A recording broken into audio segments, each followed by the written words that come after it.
नमो नमः students, welcome back BBVN online class. बच्चों, आपके 2 चैप्टर पूरे हो चुके हैं। प्रथम पाठ है, द्वितीय पाठ है शब्द परिचय प्रथम भाग, शब्द परिचय द्वितीय।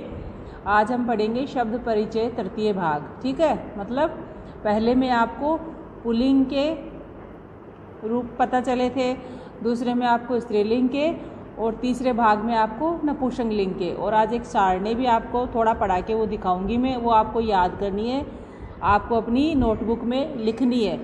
वो आपको हमेशा काम में आएगी और उसको जब तक याद नहीं करोगे आपको ये चीज़ें समझ नहीं आएगी। तो वो आपको लिखनी है, उसके अनुसार अर्थ आपको याद करने में आपको वो बता दूंगी। ठीक है, तो आज हम पढ़ेंगे नपुंसकलिंग। तो एतत् किम, एतत् यानी यह, है ना। पहले में क्या था, एषः, एषः का मतलब भी यह, लेकिन वो किसके लिए था, पुल्लिंग के लिए। दूसरे में एषा, एषा भी क्या होता है, यह, किसके लिए, स्त्रीलिंग के लिए। आज क्या है, एतत्, एतत् भी क्या है, यह, लेकिन नपुंसकलिंग के लिए। इसी चीज़ों को समझाने के लिए वो सारणी में आपको दिखाऊंगी, जिसमें स्त्रीलिंग, पुल्लिंग, नपुंसकलिंग तीनों के अर्थ लिखे हुए हैं जो आपको याद करने। ठीक है। एतत् किम, यह क्या है। एतत् खनित्रम अस्ति, यह क्या है, खनित्रम कुदाली, फावड़ा। खनित्रम क्या होता है, कुदाली या जो फावड़ा होता है उसको बोलते हैं। एतत् खनित्रम अस्ति, यह खनित्र है या कुदाली है या फावड़ा है।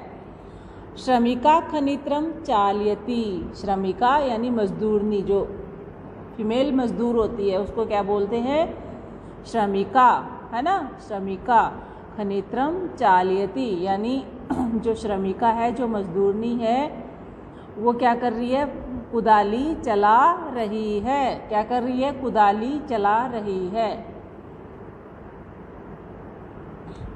नेक्स्ट है, ये पास में खड़ी थी, पास के लिए, अब दूर के लिए। तत् किम, आपको क्या दिखाई दे रहा है चित्र में, तत् किम यानी दूर है चीज, तो वह क्या है, वह क्या है, क्या दिखाई दे रहा है आपको, उस पर क्या लिखा हुआ है, विश्राम गृहम, है ना। क्या लिखा हुआ है, जो वेटिंग जो प्लेस होता है, जहाँ पे वेटिंग रूम होता है ना, उसको क्या बोलते हैं। कहीं जाते हो आप रेलवे में, है ना, बस स्टैंड जो बड़ा होता है वहाँ पे वेटिंग रूम होता है ना, उसको ही बोलते हैं विश्राम गृहम। संस्कृत में क्या बोलते हैं, विश्राम गृहम, यानी विश्राम करने का स्थान, वहाँ पे हमें आराम करने का स्थान। ठीक है ना। तो तत् किम, तत् किम वह क्या है, तत् विश्राम गृहम अस्ति, वह क्या है, विश्राम घर है, आराम करने का स्थान है। किम अत्र भित्तिकम अस्ति, किम क्या अत्र यहाँ भित्तिकम दीवार अस्ति है, क्या यहाँ दीवार है, क्या यहाँ दीवार है। अतर भित्तिकम न अस्ति, यहाँ कोई दीवार है क्या, नहीं है ना। तो अत्र भित्तिकम न अस्ति, यहाँ दीवार नहीं है। यहाँ अत्र का मतलब यहाँ, भित्तिकम दीवार, न नहीं अस्ति है, यहाँ दीवार नहीं है। फिर है एते के, एते के द्विवचन के लिए आ गया। ठीक है ना। एतत् एते एतानी, एतत् एते एतानी।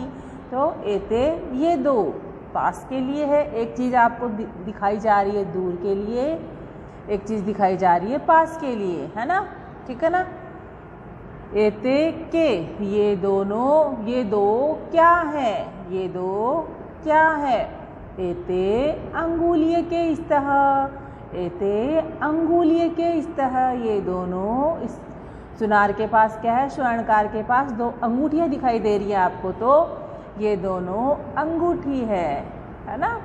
लेकिन अंगुलीय के अंगूठियाँ, ये दोनों अंगूठियाँ हैं, क्या है, मुद्रिकाएं हैं। ऐसे भी आ सकता है एते मुद्रिके स्तः, एते मुद्रिके स्तः, एक होती तो मुद्रिका, अनेक होती तो मुद्रिकाः। और यहाँ अंगुलीय के भी क्या होती है, अंगुली में पहनने की होती है ना अंगूठी, तो अंगुलीय के शब्द भी किसके लिए आया है, अंगूठी के लिए। तो ये 2 अंगूठियाँ हैं।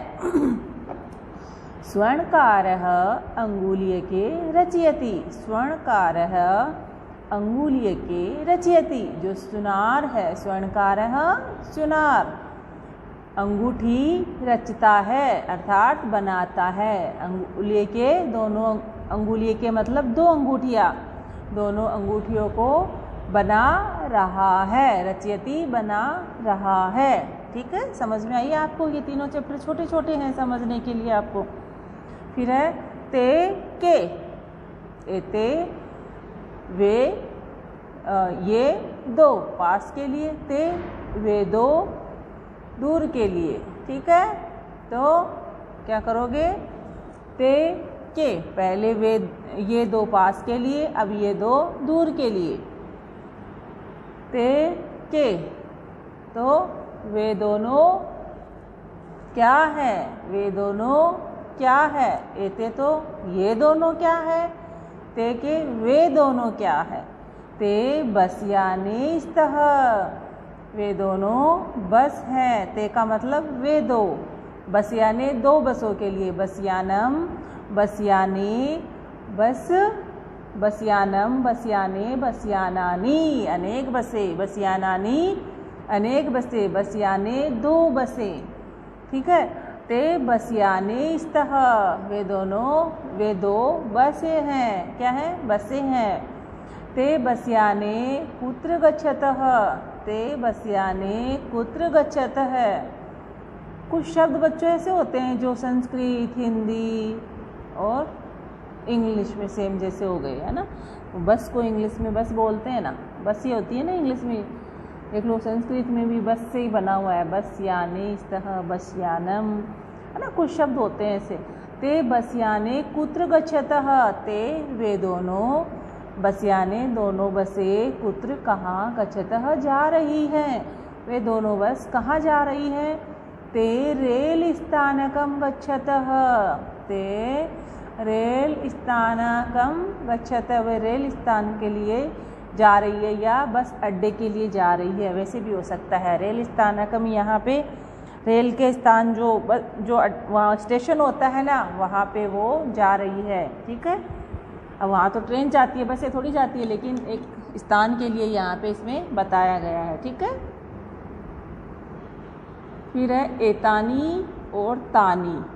एतानी और तानी, एतानी का मतलब ये सब, तानी वे सब। तो ये तो बाद में पढ़ाएंगे, सबसे पहले आपको मैं वो सारणी दिखा देती हूँ। ठीक है ना, जिससे आपको थोड़ा समझ में आ जाए। ठीक है ना बच्चों।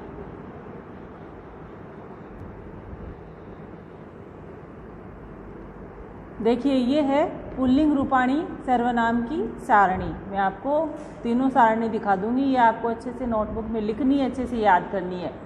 हर एक शब्द का अर्थ है, एक वचन का भी अर्थ है, द्विवचन का भी है, बहुवचन का भी, और उस जो मुख्य शब्द है उसका भी यहाँ पे अर्थ मेंशन किया हुआ है। ठीक है, जैसे तत् और तद एक ही शब्द होता है, तत् या तद, तो उसका मतलब होता है वह। क्या होता है? वह। ये किसकी है? पुल्लिंग रूप की। ठीक है, वह। और नीचे देखिए स्त्रीलिंग रूप, तत् और तत् का मतलब भी वह है, लेकिन किसके लिए आएगा? स्त्रीलिंग रूप में है तो स्त्रीलिंग के लिए। ठीक है, एतत्, एतत्, यह, एतत् अभी बताया था ना, एतत् खनित्रम बताया था ना, तो वही एतत् है, तो उसका मतलब यह। ठीक है, और यहाँ पे एतत्, एतत् का मतलब भी यह है, लेकिन वो पुल्लिंग के लिए है। ठीक है, ये स्त्रीलिंग के लिए है। और ये क्या है? इदम, इदम का मतलब यह स्त्रीलिंग के लिए है, और इदम यह, ये यहाँ पे जिसके आगे जो रूप चलेंगे वो आएंगे। ठीक है, इदम का यहाँ पे पुल्लिंग रूप क्या बनेगा? अयम। ठीक है, तो पहले मैं पुल्लिंग का आपको समझा देती हूँ। ये तत्, तद, एतत्, इदम, किम, ये तो तीनों में एक ही होंगे, क्योंकि इन्हीं से तीनों रूप बनेंगे, पुल्लिंग, स्त्रीलिंग, नपुंसकलिंग। ठीक है, तीनों के अर्थ तीनों में एक होने हैं। यह, यह क्या, है ना। देखो, तत् का मतलब वह, एतत् का मतलब भी यह, इदम का मतलब यह, किम का क्या।